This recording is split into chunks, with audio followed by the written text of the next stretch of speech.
வணக்கம். திண்ணைக்கு வந்த எல்லாருக்கும் என்னுடைய அன்பான வரவேற்புகள். இன்னைக்கு திண்ணையில நாம ஒரு சத்தான ஸ்நாக் ரெசிபி பண்ண போறோம். பொதுவா கடலை பருப்பு அல்லது பட்டாணி பருப்புல வடை பண்ணுவாங்க. ஆனா நாம இன்னைக்கு ரொம்ப ஹெல்தியான கருப்பு கொண்டக்கடலையில வடை பண்ண போறோம். பொதுவா அந்த கொண்டக்கடலையை எடுத்துக்கிட்டோம்னா அது அசைவ உணவுகளுக்கு நிகராக புரோட்டீன் சத்து கொடுக்கக்கூடியது அப்படின்னு சொல்லுவாங்க. இப்ப அந்த சத்தான கொண்டக்கடலையில நம்ம எப்படி வடை பண்றோம் அப்படிங்கறத இப்ப பார்க்கலாம். செய்முறைக்கு போறதுக்கு முன்னால சேனலுக்கு நீங்க புதுசா வந்திருந்தீங்கன்னா மறக்காம சேனலை சப்ஸ்கிரைப் பண்ணிக்கோங்க. வீட்டுல நாம சுண்டல் பண்றதுக்கோ இல்ல குருமா பண்றதுக்கோ நம்ம கொண்டக்கடலை ஊற வச்சோம்னா அதுல ஒரு கப் எடுத்து வச்சுக்கிட்டோம்னா நம்ம தாராளமா இந்த மாதிரி வடை பண்ணலாம். நம்ம சேனல்ல இது தவிர நிறைய கருப்பு கொண்டக்கடலையில செய்யக்கூடிய உணவு செய்முறைகள் இருக்கு. அதோட லிங்கை நான் டிஸ்கிரிப்ஷன்ல கொடுக்குறேன், தேவைப்படுறவங்க பார்த்துக்கலாம். இப்போ நாம கருப்பு கொண்டக்கடலையை ஓவர் நைட் ஊற வைக்கலாம். இல்லைன்னா ஒரு 6ல இருந்து 8 மணி நேரம் நல்லா ஊற வச்சுக்க போறோம். ஊற வச்ச கடலையில ஒரு 2 பேர் தாராளமா சாப்பிட்ற அளவுக்கு வடை பண்ற அளவுக்கு நம்ம இப்ப பண்ண போறோம். இப்ப நான் 1 கப் அளவுக்கு ஊற வச்ச கொண்டக்கடலை எடுத்திருக்கேன். இந்த கொண்டக்கடலையை வச்சு நம்ம வழக்கமான வடையை விட கொஞ்சம் வித்தியாசமா வடை பண்ண போறோம். இப்ப நான் ஒரு வெங்காயமும் ஒரு பச்சை மிளகாயும் எடுத்து வச்சிருக்கிறேன். இதுல வெங்காயத்தை நறுக்கி நம்ம 2 பாகமா பிரிச்சுக்க போறோம்.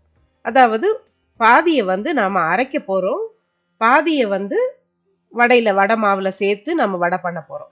இப்ப முதல்ல நாம இந்த கொண்டக்கடலை, அதாவது ஊற வச்ச கொண்டக்கடலைய நம்ம ஒரு மிக்சி ஜார்ல சேர்த்துக்கலாம். இப்ப இந்த கொண்டக்கடலைய நம்ம ஒரே ஒரு சுத்து விட்டு எடுத்துக்க போறோம். அதாவது ஒரு 10 செகண்ட் நம்ம சுத்தினா போதும். இந்த மாதிரி கடலை 1-2 உடைஞ்ச பிறகு நம்ம அது கூட நம்ம வெட்டி வச்சிருக்கிற வெங்காயத்துல பாதி வெங்காயத்தை இதுல சேர்த்துக்க போறோம். இப்ப வெங்காயத்தோட கூட ஒரு 10 புதினா இலைகளையும் நான் இதுல சேர்த்திருக்கேன். இந்த புதினா இலை சேர்க்கும்போது நல்லா வாசனை இருக்கும். இப்ப கூடவே தேவையான அளவுக்கு உப்பும் கலந்துக்கங்க. இப்ப நம்ம மறுபடியும் ஒரு 10 செகண்ட் அதே மாதிரி சுத்தி எடுக்க போறோம். அதாவது இந்த வெங்காயம் இந்த கடலை கலவையோட நல்லா மிக்ஸ் ஆகணும். இப்ப பாத்தீங்கன்னா தெரியும், வெங்காயமும் அந்த புதினா இலையும் நல்லா கலந்துருச்சு. இப்ப நாம அரைச்ச அந்த கொண்டக்கடலையை இப்ப வேற ஒரு பாத்திரத்துக்கு மாத்திக்கலாம் நாம. இப்ப இதுல சேர்க்க வேண்டிய பச்சை பொருட்களை சேர்த்துட்டு இப்ப நம்ம வடை பண்ணலாம். இப்ப இந்த வடை பண்றதுக்கு நாம ஏற்கனவே வெட்டி வச்சிருந்த பாதி வெங்காயம், பச்சை மிளகாய், கொஞ்சம் கருவேப்பிலை இதெல்லாம் இப்ப கூட சேர்த்துக்க போறோம். அடுத்ததா ஒரு 1/2 டீஸ்பூன் அளவுக்கு சோம்பு, அதாவது பெருஞ்சீரகம் இதுல சேர்த்துக்க போறோம். இப்ப எல்லாத்தையும் சேர்த்து நல்லா கலந்துக்குங்க. ஏற்கனவே நம்ம உப்பு சேர்த்திருக்கோம் அரைக்கும் போது. இப்ப இந்த பதத்துல உப்பு கம்மியா இருக்குதுன்னா கொஞ்சமா கூட சேர்த்துக்கலாம் நீங்க. இப்ப எண்ணெய் சூடா இருக்கு. சின்ன சின்ன எலுமிச்சம்பழ அளவுக்கு உருண்டைகள் எடுத்துட்டு அதை இந்த மாதிரி தட்டி நாம வடையா பண்ணலாம். ஓரங்களை நல்லா மெலிசா தட்டி விட்டீங்கன்னா நமக்கு வடை நல்லா கிறிஸ்பா கிடைக்கும். இந்த வடை மாவுல நம்ம வெங்காயம் சேர்த்து அரைச்சிருக்கிறதால இது நல்ல மிருதுவாகவும் வெளிப்பக்கம் நல்லா முறுமுறுப்பாவும் இருக்கும்.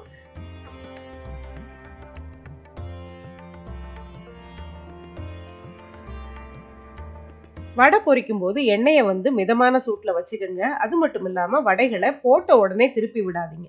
ஒரு 30 செகண்ட் அது வேகட்டும். வெந்த பிறகு திருப்பி விடுங்க. அப்பதான் அது உடையாம நமக்கு பக்குவமா வரும். இப்போ நல்லா பொன்னிறமா ஒரு பக்கம் செவந்த பிறகு நம்ம அடுத்த பக்கமும் அதே மாதிரி திருப்பி வேக விட்டு எடுக்கலாம். ரொம்ப சுவையான வடை, அதே சமயம் ரொம்ப சத்தானது. அதாவது கருப்பு கொண்டக்கடலையோட முழு சத்துக்களும் இதுல நிறைஞ்சிருக்கு. அதை தோலோட சேர்க்கறதால அதோட சாஃப்ட்னஸும் சரி, அதோட சுவையும் ரொம்ப நல்லா இருக்கும். நாம எடுத்துக்கிட்ட 1 கப் கடலைக்கு 8ல இருந்து 9 வடை தாராளமா கிடைக்கும். அடுத்த முறை வடை பண்ணும்போது கட்டாயம் இந்த மாதிரி கொண்டக்கடலை வடை பண்ணி பாருங்க. ஒரு முறை பண்ணீங்கன்னா நீங்க கட்டாயம் அடுத்து இதை திரும்ப திரும்ப பண்ணுவீங்க. அவ்வளவு சுவையா இருக்கும். இந்த செய்முறை உங்களுக்கு பிடிச்சிருக்கும்னு நினைக்கிறேன். இந்த செய்முறை உங்களுக்கு பிடிச்சிருந்தா சேனலுக்கு நீங்க புதுசா வந்திருந்தீங்கன்னா மறக்காம சேனலை சப்ஸ்கிரைப் பண்ணிக்கோங்க. இன்னொரு நல்ல ரெசிபியோட அடுத்த ஒரு பதிவுல நாம சந்திக்கலாம். நன்றி.